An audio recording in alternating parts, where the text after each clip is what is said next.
I know. You guys can watch that on your own time. I'll send a link. That's James. James is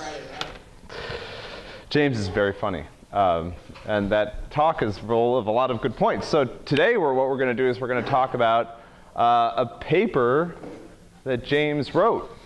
James Mickens, famous computer scientist. Definitely the Pareto optimal computer systems researcher when you talk about smart and funny. Like, there may be smarter researchers and there may be funnier people, but there is no systems researcher who is both smarter and funnier than James, right? That's an all set. I think you guys know this. People here maybe are done. How many people are done? Yeah, okay. Everyone else is just brave. let's kill some time in class.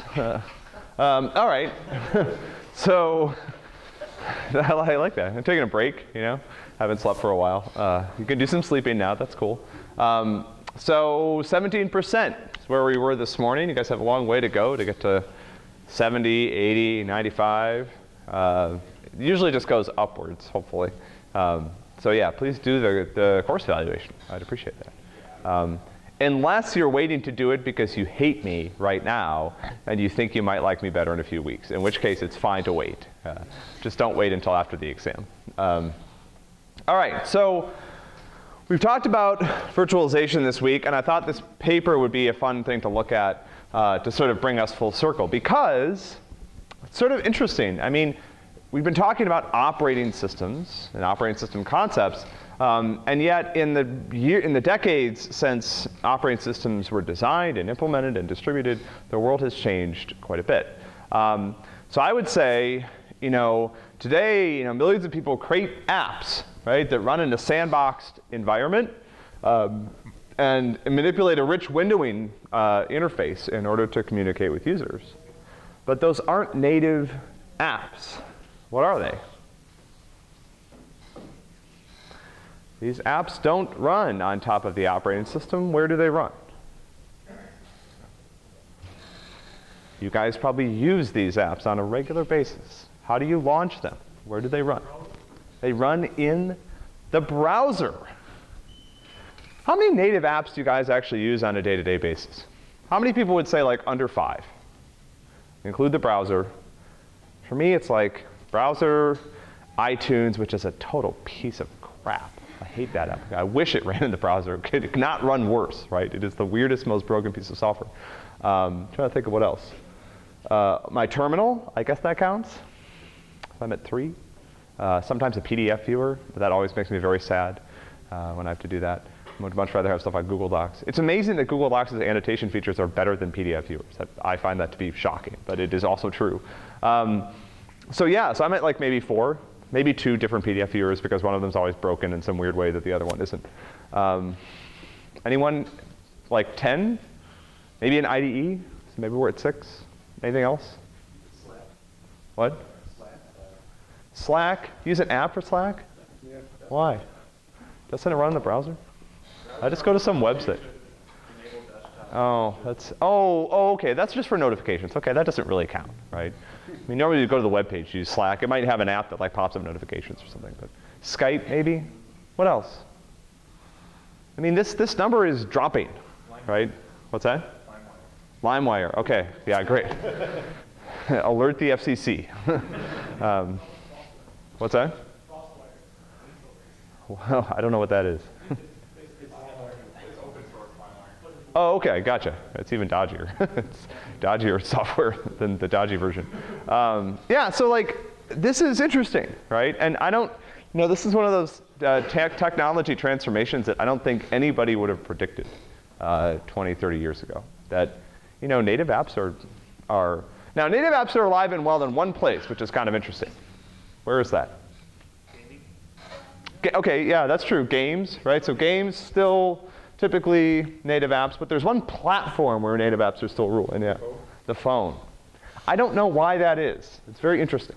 I'm very curious to see what will happen. My prediction is that those apps are going to go away. So I love to point out the fact that my wife uses Facebook and Gmail on her phone, but she does not have those apps installed. She goes to the web page in Chrome, and that's how she accesses Facebook on her phone.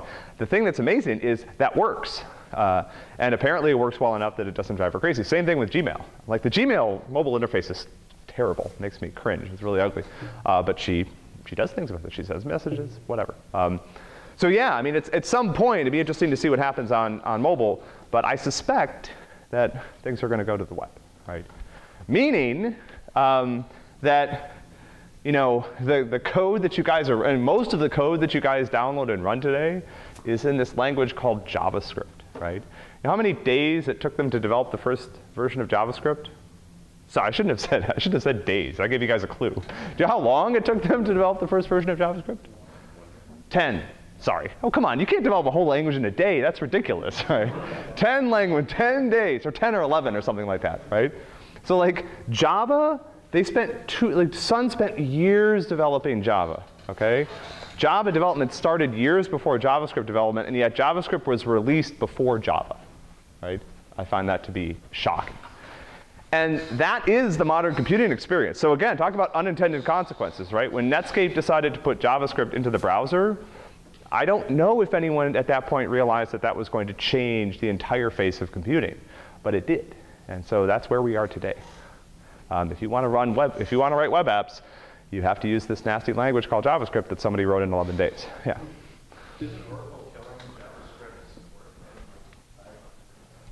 Oracle? Java support? No. No. Yeah, no, Oracle doesn't support JavaScript, right? JavaScript and Java have nothing to do with each other, first of all. Just understand that. They're totally, completely separate, distinct, unrelated languages. They just happen to have similar names. It's very confusing. I know it confused me for a long time. No, JavaScript's not going anywhere. I mean, I think at some day we will have a replacement for JavaScript, but it will take a long time to emerge, right? But just the fact that we got to this place is, on some level, if you are sort of an ironic person, hilarious, right? Like, think about those people at Sun. It's like we spent years developing Java. It was going to run everywhere. Write once, run everywhere. That was our mantra. And this guy, in 11 days, like beat us to the punch. And now JavaScript is what you write once and run everywhere, right? It is incredibly funny. Someone's going to write a book about this one day. Maybe it'll be me. I just think it's a fascinating story, okay? So what this means, the combination of the web and the fact that HTML, CSS is actually a pretty nice representation for lots of different types of apps. You can see it in lots of different types of places and different contexts. It means to some degree the web browser has become, in many ways, akin to a modern operating system. So the web browser is almost its own virtual machine. That when you go to a web page, you download a piece of code and run it inside this virtual environment. It is in no way similar to the virtual machines that we've been talking about in this class. It does not attempt to present any sort of hardware interface, But this is sort of how things work today, right? I mean, you call it an interpreter, call it whatever, but the structure of the browser means that it's taken on a lot of the responsibilities traditionally associated with the operating system. So multiplexing resources, right? Why does the browser have to do this? Why does the browser have to multiplex resources? When the browser is multiplexing resources, what is it multiplexing them between? Yeah, tabs or windows, right?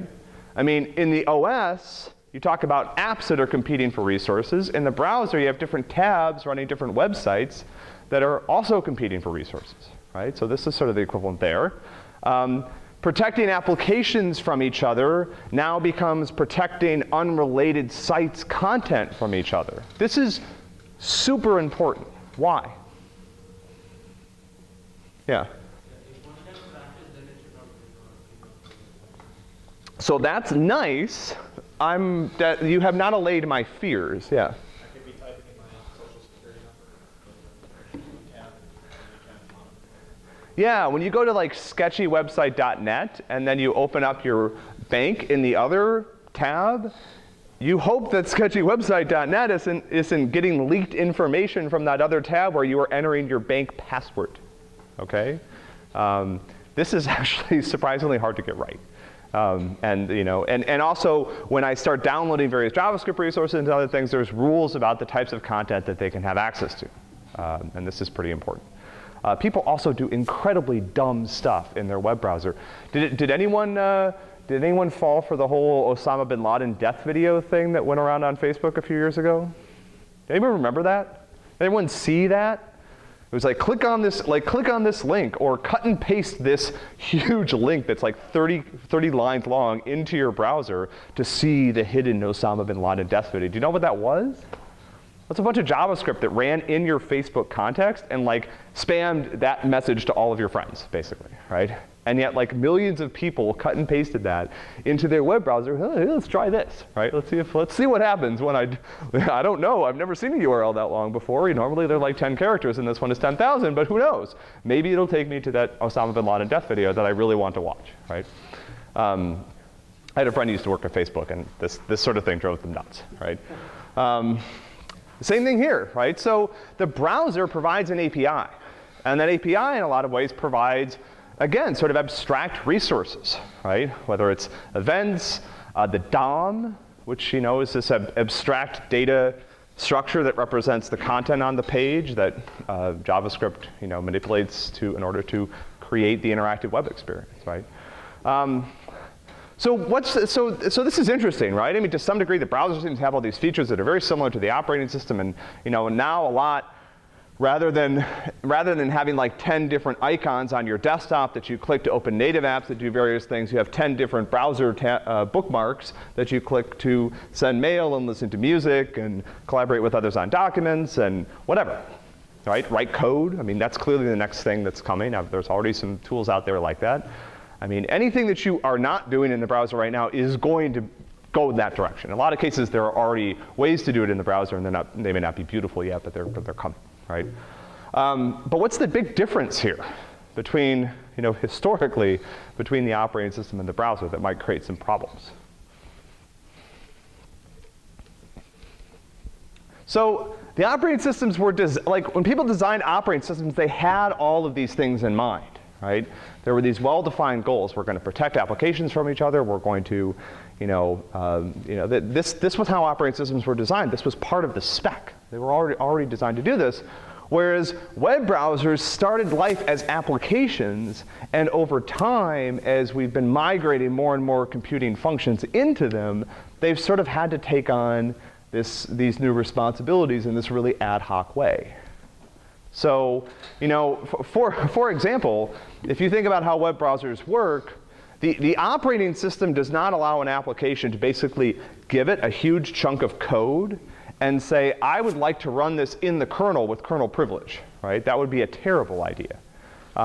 Whereas the browser, every time you go to a web page, has to take this huge mass of JavaScript and somehow run it, which is a Turing-complete language, and somehow run it safely inside that tab, right? So this is a much different challenge. And so browsers are probably not necessarily going to make very good operating systems, despite the fact that there's a huge amount of work in this area about how to make them better operating systems, including the work that we're going to look at today. All right, so I would encourage you to watch some of James's videos. They're very funny. They're also educational. So you can giggle along with him as he makes fun of JavaScript and then also be learning something along the way. But I'm not going to try to sort of steal his thunder here. Instead, what I thought I would do is show you some of the video where he presented this paper, and I'll stop it at various points and we can kind of explain what's going on. All right? So here is James. I'll turn the sound up.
All right, so let me back up a minute here. Unfortunately, I'm sorry it's so blurry. I don't, again, this was only a few years ago, but apparently the top conference in computer systems had not figured out how to videotape talks with a high degree of resolution. So I don't know. Maybe it's supposed to look retro, right? Like we're supposed to think, wow, this is a great talk from 1986. It's really amazing that they were able to videotape it at that time. So what's the overall argument here, right? So what is when we talk about the API, right, we're talking about the interface between, two pieces of software. What is the operating system API? You guys have been working with it this semester. I mean, what was the operating system API consist of? What's that? System calls, right? That is the operating system API that it provides to applications. That is how you get the operating system to do things on your behalf, like allocate more heap, like open files, whatever. And that API defines, to some degree, you can think about the security or the vulnerability of the operating system being a function of that interface. If that interface is well designed, and if that interface is small, too, which is also kind of important, then the attack surface is fairly limited. So you can think about it this way. The kernel has to support all of these different functions that applications can call. And on Linux, maybe there's like a couple hundred or something like that. Every one of those has to be completely correct for the operating system to be secure and also for the operating system to be correct. Now, if I have a bug in some, rarely used system call, somebody will find it and someone will produce a binary that exploits it and uses it to do something bad. Or it could crash the system or whatever. So the interface and all of the lines of code that are required to implement it are sort of measure to some degree the size of the problem that the operating system has to solve for it to be secure. All right?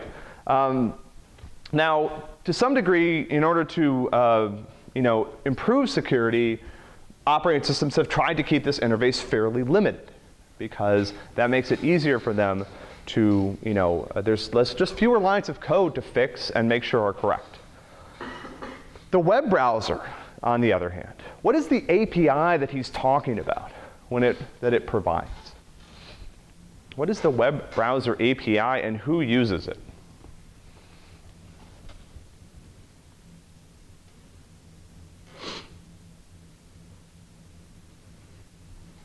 Give me some examples of things that must be part of the web browser API. Yeah. What kind of requests? Yeah, so the web browser gives me the ability to initiate network traffic. That is how every web page, reactive web page that you have been to works. So when you go to Gmail, it opens up some sort of network connection back to Gmail servers that is active for the life of your session. That's how messages sort of just appear in your Gmail interfaces. There is code running that has a network connection open to Gmail servers, and it got a message that said you have a piece of new mail. What else had to happen for that new message notification to show up? Yeah? Rendering images? Yeah, I mean, rendering images and sort of adjusting the DOM, right? So essentially, the DOM is this data structure that determines how the page is laid out. And when a new message comes in, I clearly need to add a new entry to the visual layout that you are looking at in order to alert you that that has happened. I have a new message. It has some styling associated with it so I can tell it's new. I update a number over in the corner that counts the number of new messages, et cetera, right? What else? To be able to interpret the scripting language that the website was written. Yeah, so to some degree, I mean, Rob's answer is the interface is used by JavaScript that comes on the page, right? So because again, I mean, to some degree, if there's no JavaScript, all that I'm doing is I'm just interpreting a static piece of HTML content that the web server sent me. And that's fine. That works very well if you have static content and it doesn't need to do anything fancy. But the API that he's talking about that the browser provides is provided to JavaScript that runs. So when your JavaScript starts to run on the page, there is this list of functions that it can call that will cause the browser to do various things. And that interface, first of all, was not really that well designed in the first place, certainly not designed to support these sort of rich web applications, and is enormous. It's got all sorts of functionality in it, and that makes it very difficult to get right, okay? So let him keep talking about the ways in which people get it wrong. There's a dirty little secret about the web, okay? The secret is that the aggregate web protocol is actually a huge disaster. So what do I mean by the aggregate web protocol? Well, browsers have to support things like HTTP, for example, to fetch the content. They have to support things like HTML and CSS to actually structure and really interpretation of that content. They have to support JavaScript for client-side interactivity. That's both the core JavaScript stack that defines things like regular expressions, and also the DOM bindings, which allow JavaScript to interact with the rest of the browser. Now, don't forget, some people also get tablets, don't know why. But that should be what they're called as well. And while we're talking about plugins, let's also throw in Switzerland, throw in Flash, throw in WizCon. Don't forget the Canvas and Video tab, which are these new suggestions for how to provide rich client-side graphics. And long story short, how much time do you have? As it turns out, writing a web browser. So does this make sense? Like this, to some degree, what he's trying to describe is the aggregate functionality that web browsers are forced to support. So again, clearly I have to support the HTTP protocol because that's how I actually get the web page in the first place. If I don't support that, I'm in trouble, right? That's also frequently how JavaScript that runs in the browser accesses resources other places while the tab is open to do things like fetch new messages and upload things and blah, blah, blah, okay? Obviously, HTML and CSS, that's how my pages are laid out. That describes how they're supposed to look. So when he talks about core JavaScript, he's talking about just the JavaScript, like the JavaScript language that you could run in like Node.js, right? JavaScript has built-in support for things like regular expressions and just being able to interpret JavaScript generally. And then the browser provides all these extra features to the JavaScript that runs on the page because, by the way, that JavaScript also usually wants to manipulate the DOM, right? That's how you get the page to look different. When you look at a web page and it changes appearance, it's because some piece of JavaScript manipulated the DOM and caused it to look different. And that can be done in a gazillion different ways, okay? Libraries like jQuery really started out as convenient ways to manipulate the document object model. Applets, yeah. Has anyone been to a web page that had an applet on it recently, like in the past couple weeks? Was it not, okay, let me ask a question differently. Have you been to a website not for a course you're taking that had a Java applet on it? All right, see, I got two of the hands that go down. Why? We use really archaic software for work. Oh, okay, yeah. So he was forced to, right? Like when I go to a page with a Java app, it's like run away right away, right? That's like one of the first things that will cause me to just close a tab. Like I don't care what it is, right? I'm not going to click 8 different checkboxes and then wait 10 minutes while the thing fires up and updates all the Java things in order to show me whatever crappy Java applet that's going to look super ugly you want to run in the middle of the page. Right? Just not doing that. Usually those pages haven't been updated since like the mid-90s anyway, so it's a good cue to go away, right? You've got all these other plugins too that on some level the browser has to be prepared to support. So when you embed a PDF into a page or when the browser opens a PDF, think about it, like the browser has now become this like, the web browser has now become this like general purpose file browser. And have you guys, any of you guys ever used it this way? You can actually open local PDFs in your web browser, and a lot of times they look better than they do if you open them in Adobe Reader, right? And that's sad, but true, right? So to some degree, like you can use your browser to open local files, and sometimes it actually works out better than if you did it some other way. You have the secure web protocol. For some reason, I have to be able to open local files like I just said. I don't know what that's for. You have this idea of what are called web workers. So tabs are supposed to be able to provide bits of JavaScript that run periodically in the background to do various things. And so this is hard, right? This is a very, very big, complex interface that browsers are forced to support in order to sort of satisfy the needs of their users. And to some degree, I think I would argue, I think James would agree, that there wasn't a lot of thought that was put into this. It was kind of like, okay, like Microsoft came out with something called Silverlight, and then everyone has to support it somehow, right? Because the Olympics website used it once, right? And that was annoying. So like some of this is improving over time, right? But slowly. Right? I mean, I would argue that Canvas and video have made some of the GUI crap go away. I mean, the video tag's really nice. It replaces a lot of the old Flash and things like that. Anyway, so we're improving things over time, but this is really, really complicated. Oop, sorry. Requires supporting all these different protocols. And don't forget, if you're a web developer, you're always asking, which version of these protocols does the browser use and I'm trying to target, right? Because they're very popular deployed versions of all these protocols. So it's actually a big mess. So there are 2 implications to the fact that this aggregate web specification is huge. The first implication is that no single browser will ever get it right. I mean, in principle, we're told by our professors that standards give us order, right? But in practice, what happens in the web world is that there's so many standards and they're so complex that it's impossible for any single browser to provide robust implementation of these things that will clean in order for a web page. Now, the second consequence is that each browser will fail you in different ways, okay? And this is heartbreaking, right? So pick any 2 browsers, for example, you want to develop on. Firefox, IE, it doesn't matter. If you want your web page to run on both those browsers, you're dealing with 2 sets of implementation work. You're dealing with 2 sets of implementation efficiency, okay? So this is extremely problematic. All right, has anyone ever experienced this? Has anyone built websites? And like, you build it, hopefully you guys will all do this someday soon, right? Because again, like this is modern computing. So when you build a website, it's fun. You got this great looking page, put some work into it, looks awesome, it's running really well. And then you're like, I should check and see how it looks in Internet Explorer.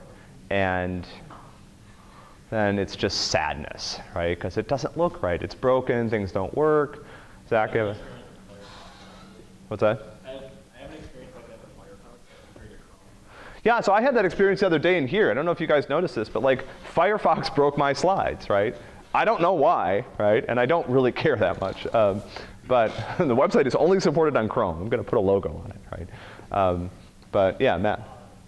ESPN, like fantasy football, like draft, doesn't have anything in Chrome. So, Yeah. like, I have to download Firefox, install it just to run the draft. And actually, more than that, even using like Firefox on Linux, tons of times when I'll go to sites, they'll just be like, "Oh, we don't support Linux." I'm like, well, I hate you. Yeah, go somewhere else. How about JavaScript slideshow that won't work in Safari? Yeah. Yeah. Yeah. So like this is just really sad, okay? And this is still true. Okay, so this was actually like way worse, probably 10 years ago, right? Does anyone ever remember Quirks mode for IE? Right? Like what? That's like the most messed up thing when your application, like imagine if your OS had the equivalent of quirks mode, right? It's like, I'm gonna put you in this weird mode where all the system calls work a little differently, right? Because I'm trying to use that to work around some broken websites that people wrote for older versions of IE. So IE used to have a way, like how this worked was that IE used to have a way where you could put this declaration on the page that would essentially cause it to render things differently for no reason, other than the fact that maybe it made your web page look a little bit better. So it was like, does my app work? No, try turning on quirks mode and run it again. Maybe it'll work that time. If it does, then just leave quirks mode on, because clearly that's what you need. So yeah, that was strange.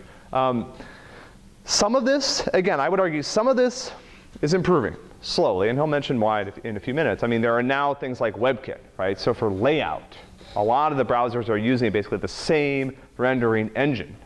IE still not so much, but I think Chrome, Firefox, maybe Safari, use a common library for doing for performing the process of taking HTML and CSS and converting it into this pixel map that you see when you go to the page, right? Has anyone ever seen like layout differences that were caused by different browsers? This is particularly, yeah, because I mean, this is hard. Give the people that wrote these browsers some credit. This is very difficult to get right. And then if you want to do any sort of weird scripting or whatever, I mean, my favorite is I still go to these websites that are broken on every other browser but Internet Explorer. And the best thing is they don't know that, right? So they just fail. You're clicking on something that looks like it should be able to be clicked on, and it doesn't work, right? And then you're like, OK, let me fire up my Windows VM and see if this works on it. Of course it works on Internet Explorer, right? So anyway, so this is very, very frustrating. And it creates a lot of headaches for people that are trying to develop these interactive web pages. Even if you just want your web page to look the same on different browsers, it's still not that easy, much less behave in the same way. That's even harder. So here's an outline to write this off. So first I'm going to give you some case studies to show you how exactly browsers will fail you, and then it will in fact fail you. Now, that discussion is going to motivate the design and implementation of our new design browser. I'm going to give you a few slides of implementation, and then I'll talk to you about the way it works, and I'll move. So let me teach you a little bit about it, okay? So I go out there, I go talk to professors, and I say, look, man, these web browsers, they're terrible, they're buggy, they're ruining my life. Now, typically I tell this to the professor kind of laughs like a James Bond villain and says, James, please, calm down. When I code my web pages, I use an abstraction JavaScript library, like jQuery or something like that, that's going to hide the underlying vagaries of the platform. And basically, accusing being foolish and hysterical and basically to seek professional help. So this is probably what many of you out there think too. So you may be vaguely aware that web browsers may be a little bit quirky and angry, but essentially they're kind of cuddly and cute, kind of like a nice little elderly couple that lives in your apartment building. And so most people think that these browsers export a largely powerful set of browser APIs. And then what an abstraction library like jQuery can do is then take those APIs and then present a nice browser interface to your web app. All right, does this make sense? First of all, that's clearly made up, okay? Because if you've been to faculty web pages, you know that most of the faculty web pages do not use jQuery, right? Or haven't been updated since 1995, right? One of the two, right? Or both. So I totally don't believe that. I think if you talk to 10 professors and see, even in computer science, 9 of them will be like, what is jQuery, right? But what's the premise here, right? How many people have used jQuery before, right? OK, great. So what is jQuery supposed to do? jQuery is supposed to help you with what? There's this problem that we've identified, which is different browsers work differently. And jQuery comes to the rescue in what way? Yeah. It helps you interact with the download. Yeah, so jQuery is, in theory, jQuery is designed to paper over some of the differences between different web browsers. So I've never looked at the jQuery source code, but I'm assuming deep inside of it, they do some browser detection somewhere when you load jQuery on the page. And then, depending on what browser you're running, the core jQuery features and functionality that you access work a little bit differently. So for example, if one browser's DOM traversal is a little bit different than the other browser's DOM traversal, jQuery will just do the right thing. And you can just write your jQuery expressions, and they will work the same way on different pages. So this is the dream, right? This is what's supposed to happen. Let's see what actually happens. That's what you think. Now, here's the way it actually, these browsers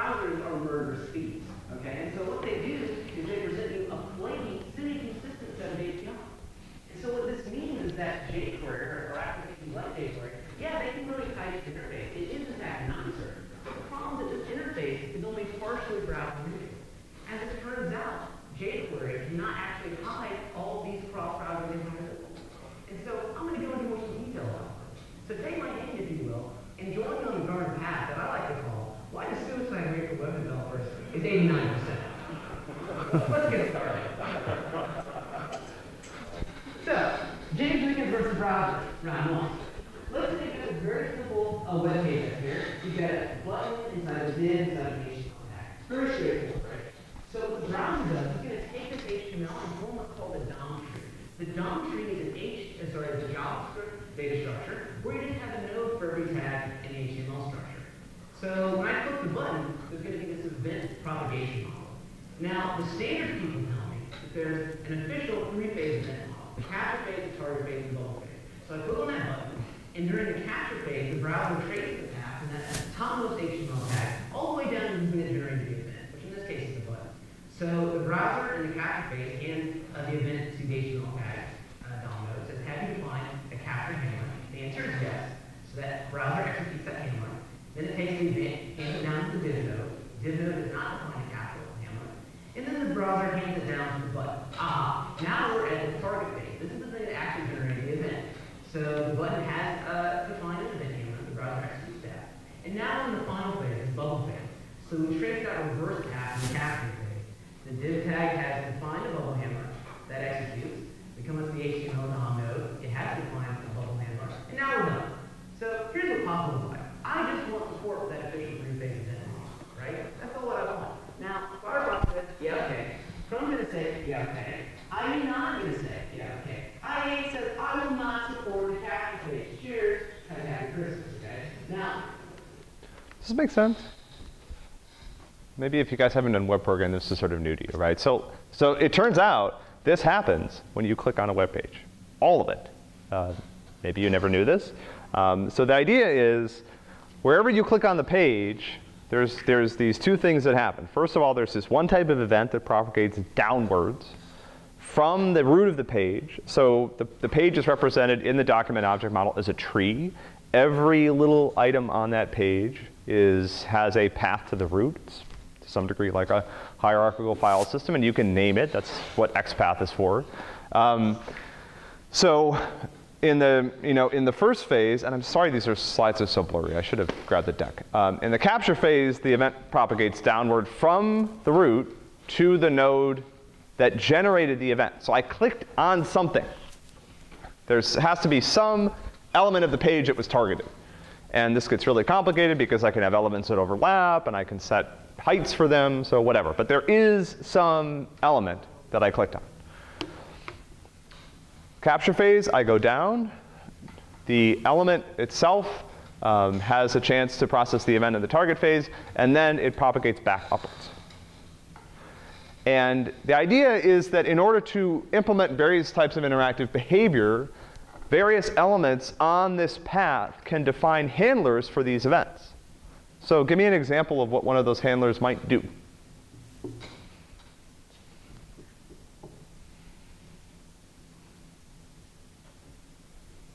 Like, what happens when you click on a web page? Nothing? What's that? That probably has some file system dialogue that's required, right? A more typical thing. You click on a web page in a particular spot, and what happens? Nothing. It's pretty boring. It could open a new page, right? Now that might be handled directly by the browser, but what's it like a JavaScript thing that happens? Yeah. What's that? No, that's what's going on behind the scenes. Why are you doing this? Yeah. Really? Like changing the drop-down menu or something. Yeah, I might open a drop-down menu. OK, that's a reasonable answer. What else? Right? I suspect you guys do this fairly often to do a variety of different things. Like what? Alerts? Come on. Okay, you guys use the internet, right? Like, you click on web pages. Really? You see those alert boxes? Those are very ugly, by the way. Like, please don't use those on your web pages, right? That's another clue that it's time to go away. Alerts are firing. No, like a menu opens, or email gets sent, or the movie starts to play, or the music starts to play, or whatever, right? Or I locate, like, by the way, Google Docs is just entirely a big blob of very, very, very complicated JavaScript. Like the cursor moves to a new location and it lets me start typing, right? I mean, this is how you interact with web pages. Every time you do this, this is happening. And the model is designed to support a lot of different types of behavior. So for example, the document has a chance to observe every click inside of it, if it wants to. There's cases where that's useful. You can probably imagine, various types of web pages or web applications that you'd like to build, where it would be nice if not only could I do something when a particular button is clicked, but the page actually gets notifications every time you click anywhere, right? That's during the bubble phase when it comes down from the top, right? All right. Oh, this is bad. My events are not bubbling properly into this window. This is hugely problematic. Why does this happen? Well, it happens because different browsers have different downstream implementations, right? Some of these downstreams are vibrant and full of life, they're overflowing with joy. Other of these downstreams are still more minimal, but they still possess certain tree-like characteristics. And other downstreams are so horrifying that I don't feel comfortable discussing them in polite conversation. So, James Jacobs' browsers many part 2.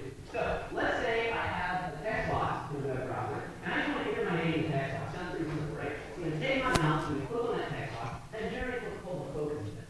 Okay? I'm going to type my name into that text box, then I'm going to take my mouse and move somewhere else. That generates a blur event, or at least it should. But here's what I want. I just want the blur event. I control I can have it, I actually want that.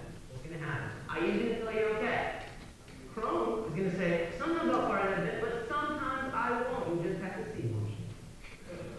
And then I'm just going to say, you want blur? I'll give you a blur. In fact, I'll give you multiple blurs. Okay? Well done. Well done. Why is this? Once again, these dominant implementations are not completely equivalent across browsers. So, let me give you a class example.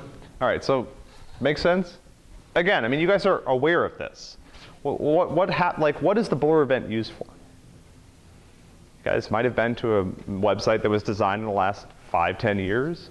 Uses this to do what, maybe? To like make login screens and stuff pop up to grab your attention. Yeah, well, I could do that, but remember the blur event's weird, okay? Because it's fired when I've entered something into a box and then I leave it. What might the page want to do at that point? That would be awesome. That would be like helpful.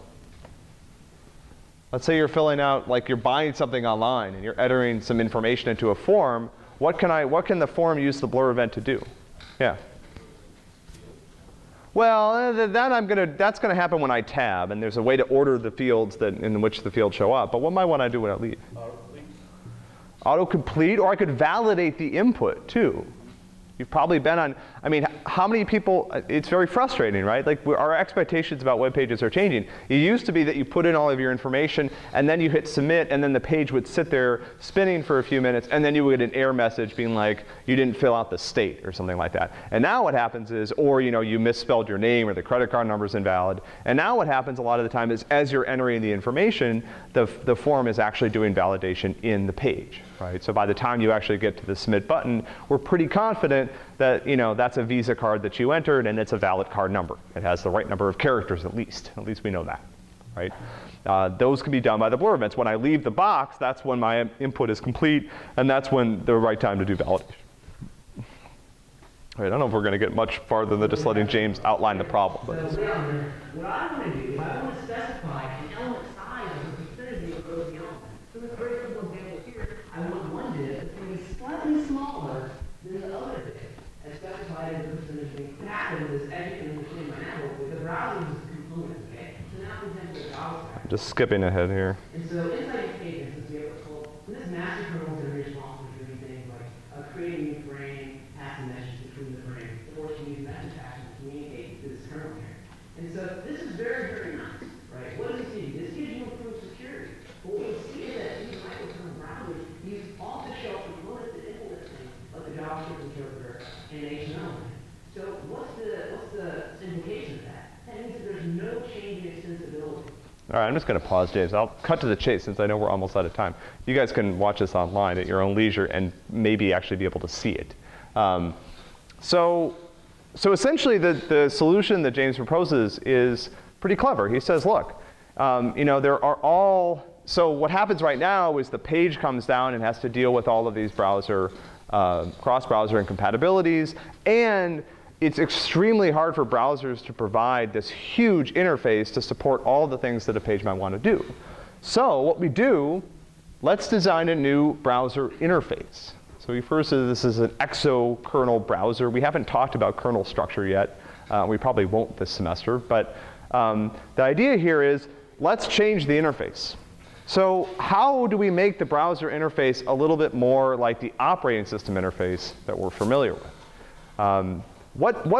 So if you're thinking about a minimal browser interface, the most minimal browser interface possible, what are some of the things that it has to do? It is not the null set, clearly it has to do something, but what are some of the things that the minimal browser interface would have to do? What do I have to do to get allow pages to work? Yeah, Steve. Nope, not true. Minimal. I do not have to parse HTML. What do I have to do? There are things I have to do. What's one of them? Yeah. Okay, so I do have to let the page open network connections. That's important. That I can't get around. If page can't do that, I can't communicate with the outside world. What else do I have to let the page do? Yeah. Show the user interface. Render an interface. How am I going to render that interface? What's the simplest, most minimal way to render a browser interface that requires the smallest interface and lets the sort of tiny little new browser do as little as possible? Yeah. Just text. Oh, even simpler than that. That would be kind of a boring web page too, right? It's like links in the browser, right? What's the tiniest interface? Yeah. No, I mean, I do want pictures on my web pages, guys. Sorry, I'm sorry. I do not want to go back to the 1970s, right? I do want pictures. Pictures are good. How do I render pictures, text, other types of content? Yeah. Nope. Again, I'm not doing that. That's too hard, right? Being able to draw Pixels. Yes. Right? Pixel, position, color. You can use that to do anything. Okay? I can render text, I can render images, whatever. Now, what does that mean? What does it mean about the page? If the low-level interface is pixels, I probably don't want to distribute my web page in pixels. Those would be big web pages and very difficult to manipulate. So where does the HTML and CSS rendering have to happen?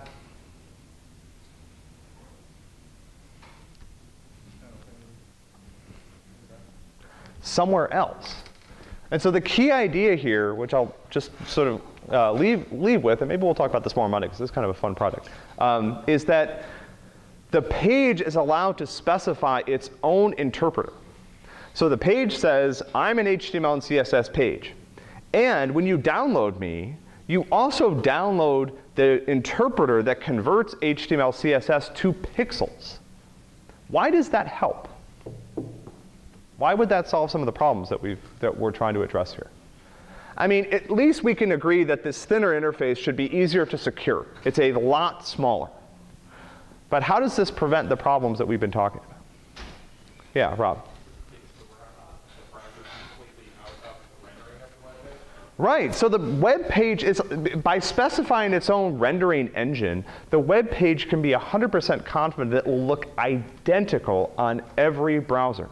I don't have to hope that IE is going to render the width properly, as he talks about in the last example that we skipped, right?